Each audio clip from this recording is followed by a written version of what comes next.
Hi, my name is Justin Ware. I'm the president and co-founder of Groundwork Digital, and today we're going to talk about the student content team. It's a new concept that we've been unveiling with a few of our partners, and it's having wonderful effects from the annual fund all the way up to the major gifts program. And best part is, it's the solution to failing phone programs. Let's take a look.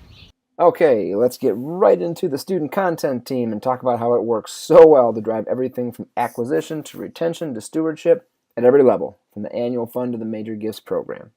And here's why. A crazy statistic from YouTube, from Google actually, found that 57% of everybody who watches a nonprofit's video will eventually go on to make a gift to that nonprofit. This is remarkable. If this is even 10% accurate, all of us should be committing far more of our resources to producing a lot more video because of the return on donors when they watch a video. The key, of course, is making it good content that donors will watch, and the student content team gets at that. Student content team also gets at retention. The Abila Donor Loyalty Study asked donors why they stopped giving to the nonprofits they support. 72% of them, 3/4 almost, said they stopped donating to a nonprofit like yours because of poor, vague, or irrelevant content. Whatever your retention woes are, if you get it right with content, according to this study, you fix retention. You're getting close to 100% if you can get content on a regular basis that matters to your audience and to your donors. Now, we've all heard also about online ambassadors, and that's part of this as well. Now, look at this stat from Blackbaud, their TeamRaiser platform. They looked at all the emails that were sent out via TeamRaiser, and they found that emails that are sent by online ambassadors lead to a 25% conversion rate. That's a good open rate, a fantastic click-through rate, but for a conversion rate, 1 out of every 4 people you email making a gift to your organization, it's remarkable. Equally as remarkable, take away that online ambassador's name and send the exact same email. Perfect A/B test where you've got the same subject line, the same content, the same call to action, the same web form, landing page, what have you. That conversion rate goes from 25% all the way down to 0.8%, a more common conversion rate. The thing is, known sender emails. When an online ambassador sends an email, it is 312 times more effective at securing a gift than the exact same email with the organization as the sender. Really kind of makes us think that maybe we should be sending everything from online ambassadors. Problem is, online ambassador work has become more complicated because it requires more management and more work to elevate some of your top ambassadors.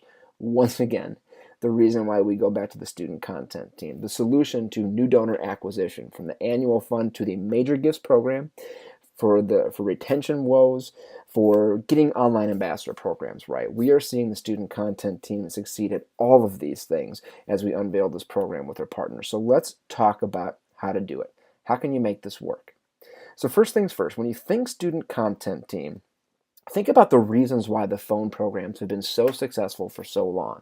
Because they create a direct pathway between students, the reason why people support higher education organizations in many cases, and the donors themselves. Student plus donor connection. It used to be done through the phone. It can still be done through the phone, but can also be done through great content online. So our student content team consists of really any number from about 2 to 12 student ambassadors. We usually shoot for about 4 to 6. And the idea here is we have students who can produce video, but more importantly, they have the ability to star in video content. They can be the featured talent in a video piece, and they can be online ambassadors. They don't have to use their own personal networks. They can if they'd like. That's a great added element to it. But they can either create their own student content team accounts for your organization, or perhaps they can post to an alumni page or a foundation page or a main page for your institution. The point is, we get them very active on social media because they are the stars of the content. They're known faces and voices with our alumni. So we want to show them through the social media channels as well. It's a great way to create and nurture sort of that top tier of online ambassadors, your students. What we're looking for, again, producers, yes, we love students who can create video, but in most cases we're going to focus on creating the video with the students featured. More than anything else, what's important are finding the right personalities to carry this. Now, I'm a University of Minnesota alumnus, and this is a young woman who I know by first and last name, not because I've ever met her, but because she's on the big screen on a very regular basis. Every Saturday, we're football season ticket holders. We see Allie Krangs doing those little bits in between plays and the action, halftime reports, that type of thing. She also has a very vibrant online presence. She's got a very strong Instagram presence. She's certainly a personality, and if I were to ever receive an email in my inbox from Allie Krangs, you can bet your bottom dollar I'm going to click on that email. That's what we're trying to do here, except instead of for athletics, we're doing it around philanthropy, giving back to the organization, creating student personalities that alumni will become familiar with over the course of the year, whether they're seeing them on Facebook, on Twitter, on Instagram, on Snapchat, or through their email channels, or because someone is sharing it with them. We want to be sure that these students, again, are the type of personalities that understand philanthropy, but can also create a connection with the audience. Once we do that, we're adding this whole personalized video element that drives everything from email open rates, because remember, online ambassadors send emails. When you know who the sender is, when you recognize that name, not just the open rates and the click-through rates, but the conversion rates are through the roof. We're creating that connection between students to the student content team. Keeping the mission front and center. Again, the phone programs work so well for so long because people like to hear from students. They like to understand what's happening on campus today. How does it remind them of what it was like 15, 20, 30 years ago? That's what we're doing with the student content team, is we're continuing that access to students. Oftentimes in addition to and alongside a phone program. In only one case have we actually replaced a phone program. And it's gone quite well. We've already done in half a year what a phone program does in a year with this approach. But best case scenario is we actually still have a phone program and we can build a student content team alongside it so that we have a new twist and we're hitting all channels, all segments, keeping students at the front of the message, but doing so in a modern way with the student content team. To make this work, I would strongly suggest you pay the students just like you pay student callers. One easy way of doing this is taking a 30-person call center and bringing it down to 25 and making 5 of those student callers at least part-time, if not full-time student content team members. They can maybe even still be callers. This really only takes about 2 or 3 hours per week if you have 5 or 6 students doing this, because we're aiming for about a new video per week in most cases. We want the students to have, of course, knowledge of campus, knowledge of what we're trying to accomplish in philanthropy, but also, most importantly, that charisma and ability to star in front of the camera. Train students, create training workshops, help them understand what we're trying to do, meet with them on a regular basis, create a content plan and a calendar to guide everything that's taking place. Again, to liken it to the call center, you have a program manager in most call centers. You need a manager for the student content team as well. It's critical that the students are driven and that they have oversight and that people are keeping them on task and on point and aligning the message with whatever you're trying to accomplish. We also need to produce video for them. It's a combination. We want students to produce some of their own authentic content because that plays very well with certain audiences. So we don't want to shy away from that. We want to get as much of that as we can, and that is part of the training program, encouraging that user-generated content or UGC.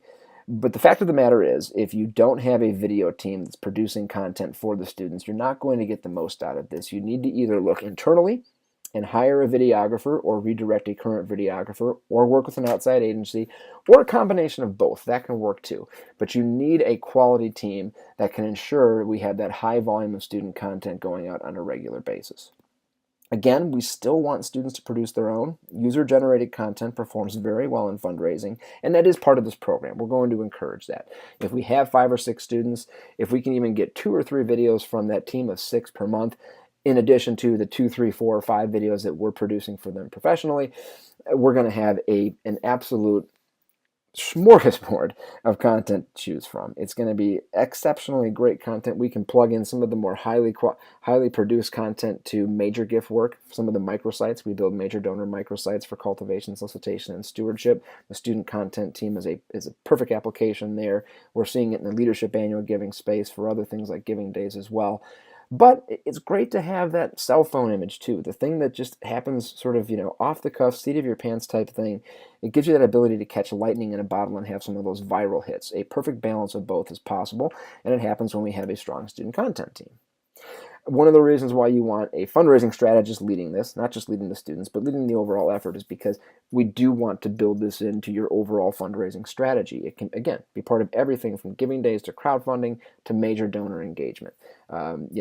Having a unique major donor microsite with 3 different videos featuring the university president or chancellor or maybe a director of development and some of these students who the donors may very well know by name because they've probably seen them on social media. Remember, the more wealth you have, the more likely it is you're active online. We can plug them into that. Throughout the course of the year, we want to be telling the story of giving, and the student content team is exceptional at that, in addition to elevating some of those opportunities for fundraising, which include multi-channel campaigns, and appeals. Best case scenario, a robust student content team is plugged into a campaign that includes a strong calling program and a wonderful direct mail piece with a few different sends.